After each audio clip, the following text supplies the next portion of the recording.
So I had taken a few loans from my 401k, and I only had 2 more left to pay off.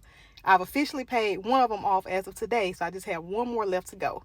To avoid getting used to the money that I was putting towards the original loan, I decided to go up to 8% within my Roth account.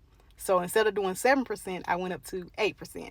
Now, my plan is to try to max out my Roth by next year of February 2026.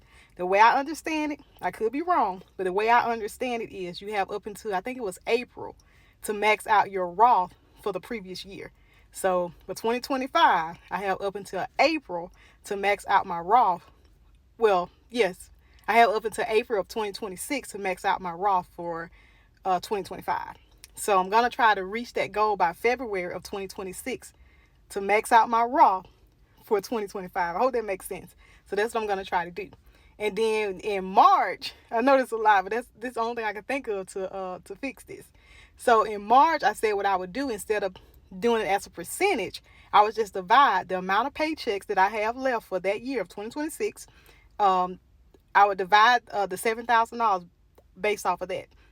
So let's say if I have 21 paychecks left after I max out my Roth for 2025 in February, beginning in March, however many paychecks I have left, I'm going to take that number and divide it by 7,000, because that's the max that we're allowed to put in our Roth account.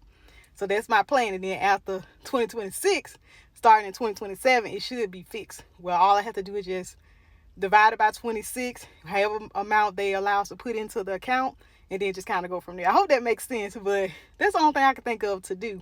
I didn't want to change it to like a number instead of percentage right now, because I'm just not financially in a place to be able to contribute that much. So my goal, I think the easiest thing is to set realistic goals. So a realistic goal for me would be to try to max it out for 2025 by February of 2026. So that's where I am. I hope that makes sense. That was a lot. But anyway, y'all, good morning. Happy Friday. And let's just continue to knock these bills out as best we can and save as best we can. Because all you can do is what you can do. But anyway, good morning.